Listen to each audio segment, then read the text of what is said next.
Isn't this so gorgeous? And then look how it opens. Hello everyone, welcome to sunnydaystamping.com. I'm Julie Baca and I'm so glad that you're here. We're making a fun fold card that looks crazy complicated with the angle and everything, but it is easy. I've got lots of tips to share with you. If you want to make these cards, I provide all of the measurements for free on my website. There's a link in the description of this video that'll take you over there so you can get those. Now this fun fold card is really versatile. You're going to be able to use it with a lot of the stamps and dies bundles that you already have, but if you want your cards to look just like mine, I use all current Stampin' Up! Products so you can purchase those right from my website, and I'm happy to help if you have any questions. All right, let's get started.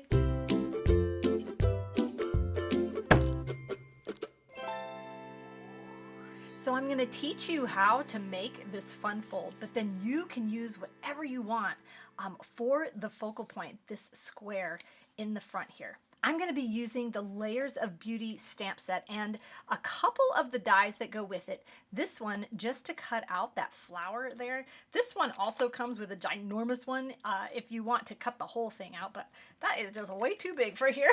And then check this out. I just found this little tiny cutie patootie little tag that I'm going to put on here also. The other variation of this card, which I'll show you at the end, uses designer series paper, but we're going to make our own using this ginormous stamp. So I like to stamp on a Stampin' Pierce mat. It's just a dense foam mat that's going to give me a great impression on my stamps, and I'm going to use a piece of scrap paper. And then we're going to stamp on a piece of basic beige. Whatever color you're going to use for your flower or your focal point, that's the color that you're going to use on your basic beige. So for me, it's Flirty Flamingo.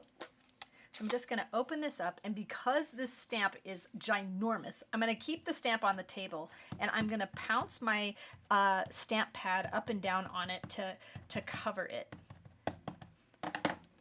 Then we're going to need to do this in two swipes. So we're going to do one at an angle here. And you don't have to do it at an angle. You can do this with small stamps and just stamp all over. You could do it with just plain cardstock, or like I said, use designer series paper. That is the quickest option.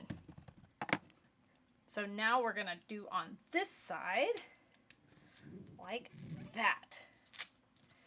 And save that aside, we'll use it later. Now before you put this away, we need to use it 2 more times. I'm going to clean it. This is a Stampin' Scrub, which I just got. It's been around forever, but I'm like, I gotta try this, and I love it. I love it. You get this part, you spray it with the Stampin' Mist, and then you dry your stamp over here, and it folds up like that. So now we're going to think ahead, and we're going to do our envelope right now. I like to do my envelope when I have all my stamp stuff out.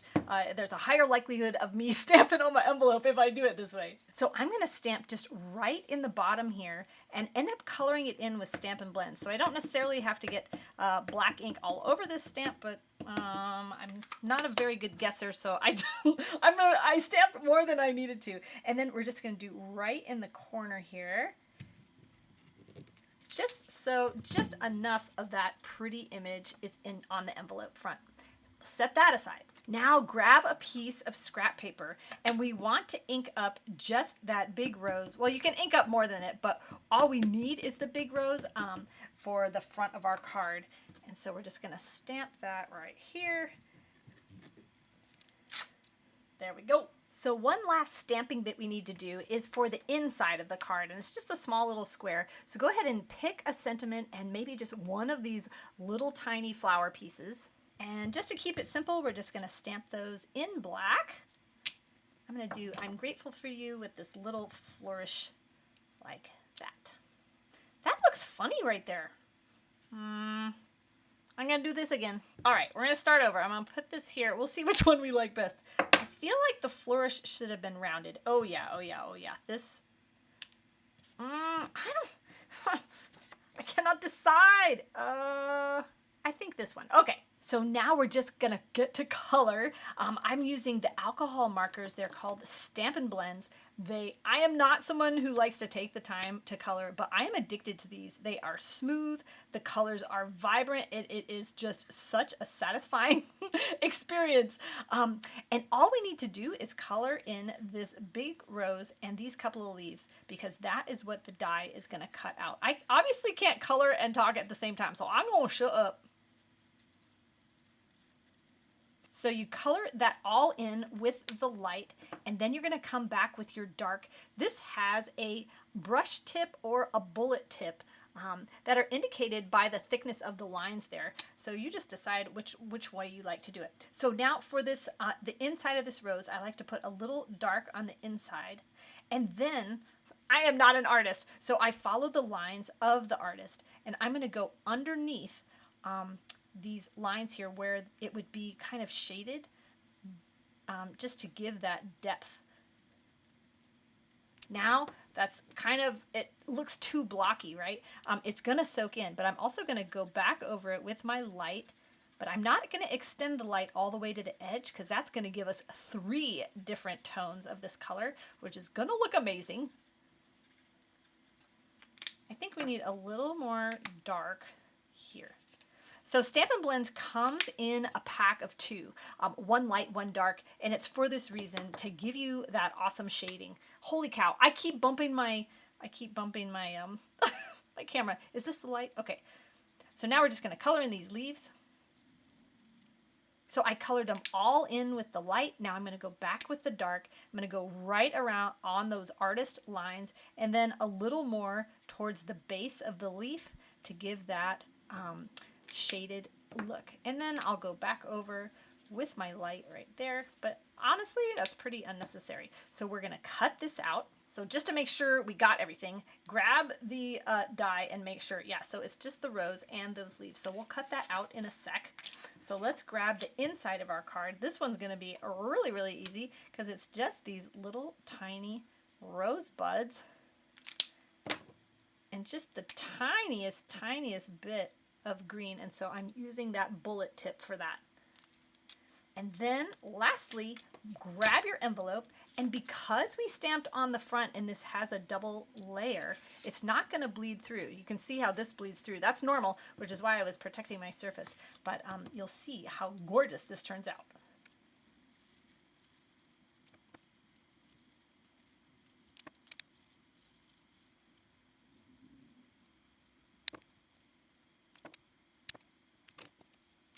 So this was what it looks like when it's colored in. You can see it does not squeeze through to the back, so that's awesome. If that just takes way too much time for you, you can go ahead and just stamp it in black. I think it will still look awesome. So now we're just going to cut out our little parts and pieces. So we'll cut out the rose, and we'll also cut a tag. We'll stamp the tag later. So now I just run this through my machine. It's going to crack and pop, but that's normal. Now, one more thing we're going to do, the front piece for that card, we're going to emboss it. I'm using the distressed tile. I label all mine so that I know what they are. But I wanted you to know that on the back here is a line where the Stampin' Up thing is, so that you can line up your paper, because if you put it in at a angle, obviously the pattern's going to be at an angle. So if you line up your paper along that line, it'll be nice and straight. Now when you put it through your embossing machine, put the folded end through first. Now check this out. This is always my favorite part. I don't know why. I think I'm going to be as surprised, but I am every time by how amazing that is. Now this embossing folder is supposed to have impressions that are really deep and some that look more worn. That kind of gives it just such a cool look. Okay, so now I've got some cutting tips. Go ahead and grab that piece that we stamped at the beginning, and you're going to hold one corner in the trough of your cutter, and then you're going to grab it by the other end and swivel it into the corner there, and that's going to cut it perfectly in half. Instead of starting at the end, which could kind of mush up that beautiful little triangle point, I sink my blade down in the middle, and then I cut up and back, and that is going to give those perfect points that we want. So now you're gonna grab your card base. This is just a piece of cardstock cut in half. I've got all the measurements for this project on my website, sunnydaystamping.com. This print and make project sheet will go out to my email subscribers on Friday morning. After that, it goes to my tutorial store. So if you're not on my email list and you like to have these, they sure are handy when you're crafting to have it right here. You can even use it as your scrap paper and stamp on it. Anyway, you can sign up for my email list. There's a link in the description of this video. All right, so you're gonna take your card base and you're gonna cut it in, I'm sorry, do not cut it. No, you're gonna score it first. So here's the score. Okay, we're gonna score it first. And now here's a trick. So what we're gonna do, if you look at this is just the card base scored, and then we're gonna cut an angle here. So what you're gonna do is you're gonna take it by the score line, just like we did before, hold that, and then whichever one is opposite, you're gonna rotate that down into the cutter. Oh, it's not gonna go that way because it's hitting my thing. So we'll rotate it the other way. It won't really matter which way you cut it. So we're gonna rotate this so that this corner is here. Like, it's not gonna make sense if you rotate this corner in. You're gonna obviously be like, wait, that's not an angle. You want it at a diagonal. So hold it on that score line because that's the middle of the card base, and have your point down at the other end. Do the same thing where you sink your blade in, go up and down, and now you've got your super cool fun fold. That was so easy. So now you're just gonna fold your card base, making sure that that angle is all lined up along the bottom before you score it.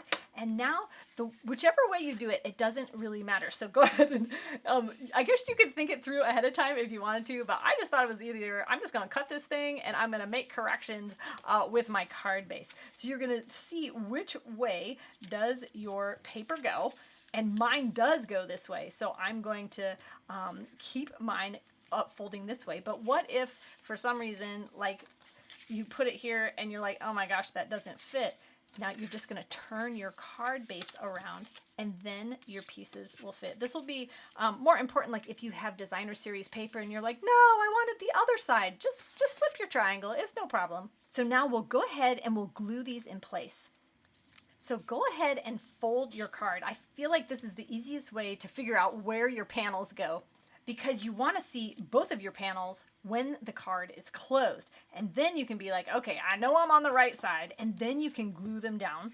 And so we'll just put a little bit of glue here, and then you're gonna line it up so that these two sides have an equal border, and then you know you got it right. You can double check yourself and make sure it's in line. Boy, am I on par today. Yo, look at that, it's completely in line.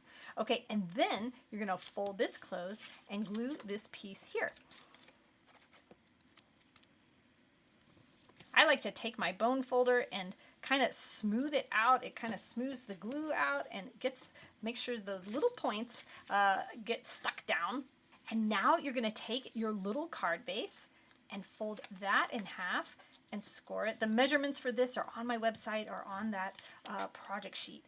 So grab your inside layer, whichever one you decide to use, and we'll glue that to the inside of here first.